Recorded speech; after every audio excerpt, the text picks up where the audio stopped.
Have you ever felt like you were stuck in a cycle you cannot break? Like no matter how hard you try, you're still trapped financially and emotionally. I've been there, and it felt like I was climbing out of a bottomless pit, and the harder I climbed, the deeper I sank. Fast forward to today, I have 20x my income doing something I love. I work with 12 team members I love. I have the time and the freedom to work from anywhere, and I really believe that all of this started to change with a few simple changes to my beliefs that were keeping me broke. Belief number 1, a fair day's work for a fair day's pay. What does this even mean? Well, in today's day, most people have been taught to think about how much they make in terms of how much they can work. In fact, how many of you have ever had a job where you clock in and you clock out? Almost all of us, yes? We're used to getting paid for our time. I'm working the 7 to 3 shift on Tuesday, or I'm working the night shift from 3 to 11. And we're programmed to attach our income to how much time we give away. And so when people need to make extra money, what do? Well, we pick up some extra hours. We work another shift. We work a double. We give them more of our time. It happens in so many jobs. How many of you have ever done this? When you need to make some more money, I get it. That's what we've been programmed and trained to do. What if there was a better way to get paid? I submit to you, the original meaning of the term, a fair day's work for a fair day's pay, has been poisoned and polluted by the system to actually brainwash people into believing if they want to actually make more, what do they got to do? They got to give you more of their time. What was the original intention of the expression? Well, first you have to understand, where did this phrase even come from? Why did we start saying this? The phrase emerged from the labor movement in the early 20th century. And so the principle behind 8-hour work for 8-hour pay, specifically, that term came from the labor movement's push for the 8-hour workday. And you see, before that, workers were commonly enduring 10 and 16-hour workdays, and they were often working in really dangerous conditions. So the push for the 8-hour workday began gaining momentum in the 1860s, which really culminated when the 300,000 workers across the United States walked off their job. It became known as the first May Day protest. So the key demand was the 8-hour workday without a reduction in pay. So what they were really saying is, here's what's going to happen. We're going to give you less of our time, get the same work done, and we deserve the same reward, the same pay. Even back then, they understood money follows value, the results you deliver, not how many hours you log. In fact, Henry Ford became the very first employer to adopt a 40-hour work week. And he discovered, contrary to conventional practice at the time, reducing the hours but maintaining the pay actually increased productivity. Workers produced more results in 40 hours than they did in 48. Isn't that interesting? And so if you want to remove the limit on your income, you need to separate your income from a limited resource. So let me ask you this. Is time an unlimited resource or a limited resource? It's limited. Would you prefer to make a limited amount of money or an unlimited amount of money? Unlimited, right? Exactly. And so I'm going to give you a real life example of how this money belief keeps you from negotiating a raise. Let's say there's an employee and they've been with their company for a long time. So we're going to call this employee Tenure Tim. Tenure Tim's going to show up to his job interview. Here's how he's going to get his raise. I've been with this company for 10 years. I feel like it's time I've got a raise. I've been loyal. I'm always showing up on time. I'm always doing my job. And I know the company's doing really well financially. And I really think it's time. I think it's fair that some of the success is shared with the employees like me who've been here the longest. I've paid my dues. I think that deserves some recognition. How many of you have heard people talk like this when they've been with their jobs for a long time? Yes or yes, if you've heard people teach this philosophy. Okay, well, here's example number 2. We're going to call this ROI Rachel. Let's just say she's in marketing for this example, and she wants a raise as well. So she's going to go into her interview, and here's what she's going to say. Thank you for taking the time to meet with me today. Over the past year, I've been focusing on driving measurable results for the company. I'd like to discuss adjusting my compensation to reflect the value I've contributed. So one example is the marketing automation strategy I spearheaded last quarter. By optimizing our email campaigns more effectively with increased lead conversions by 35%, it resulted in an extra $500,000 of revenue. Additionally, I've successfully renegotiated vendor contracts, saving the company $75,000 annually. Not only that, immediate savings is also going to give you ongoing cost efficiency for years to come. So given all of these contributions and the clear value I've added to the company's bottom line, I'd like to propose a salary adjustment that reflects the results I've delivered. Specifically, I'm asking for a 15% increase, which aligns with the financial impact I've generated for the business. I want to continue driving growth here, and I'm confident that with increased responsibility and resources, I can amplify these results even further. Okay, who do you think is more likely to negotiate the raise? Let me know. Tenure Tim or ROI Rachel, who do you think's getting the raise? How many of you guys are tracking with the principle I'm sharing with you here? So instead of charging for hours worked, imagine what would change if you charge for the results delivered. The same thing happens in entrepreneurs' lives. So many entrepreneurs leave jobs to start businesses, and the second they get into the business, they say, okay, what's my hourly rate going to be? Why is that the first thought? It's because we've been programmed by the system to think our compensation should come from our time, hourly rates, session rates. I've seen it over and over again with consultants, agency owners selling their time because they think it's the only way to make money. People don't pay me for my time.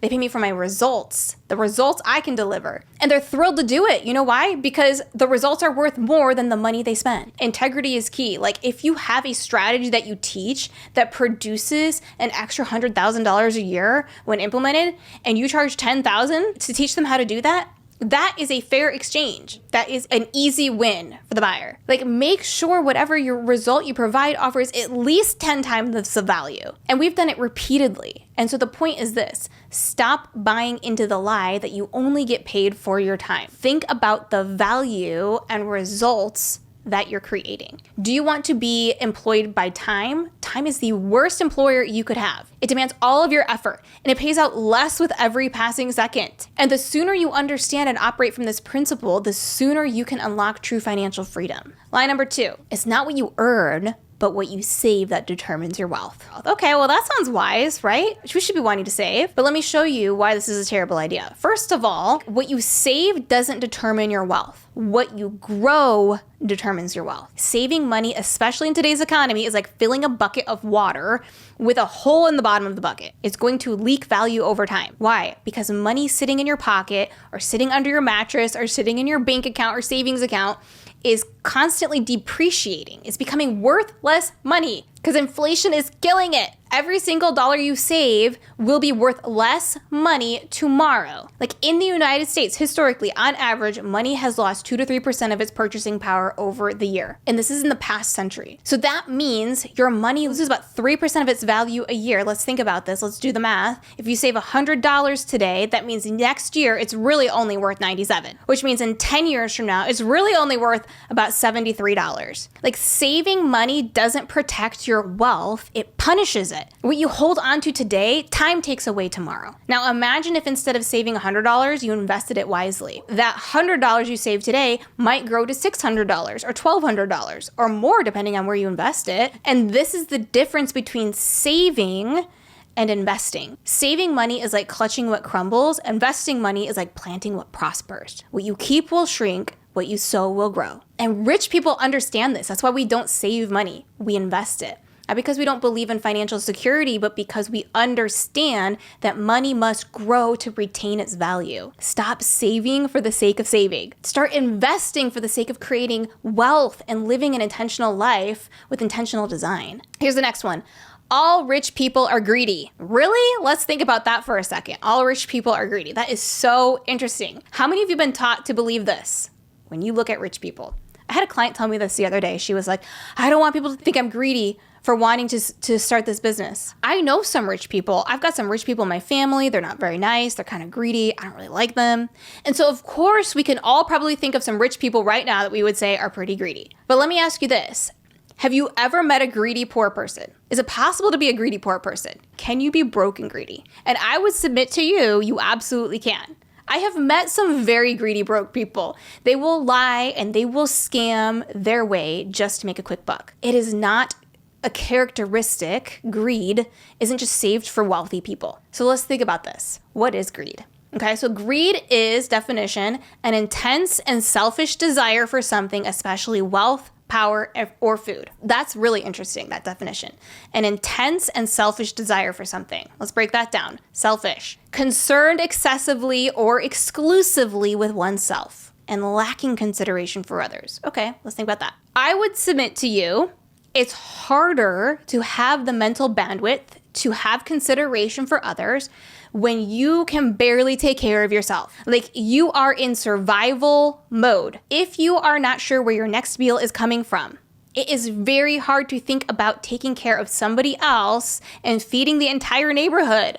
It just makes sense. Like, you cannot pour from an empty cup. Like, put on your own oxygen mask before assisting others. And some people think like creating wealth is greedy. Well, that depends. Is the purpose of your wealth greedy or generous?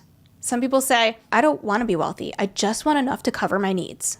Okay, that's very interesting. I wonder who taught you that was the noble aim. I don't want much. I just want enough to cover my needs. Who taught you that you only need to cover your needs? And so what's the lie? The lie is all wealthy people are greedy. What's greedy? Intense and selfish desire for something. Let me ask you this. Is only wanting to cover your needs generous or selfish? Selfish. Is it possible that everything we've been taught about desiring wealth and abundance was actually backwards? And if the system can keep us from desiring wealth and creating abundance, we will be so focused on surviving, not thriving, will be easier to control. I'm just putting that out there. Is that possible? You see, I don't just want to make enough money to cover my needs. I want to make so much money that I'm covering the needs of others in need. I want to make enough money to feed orphans. I want to make enough money to take care of people in need and to take care of animals in need. And if a friend of mine or a loved one calls me up and they need help, I don't want to have to think about it. I want to be able to just help. Like, here you go. It's a gift.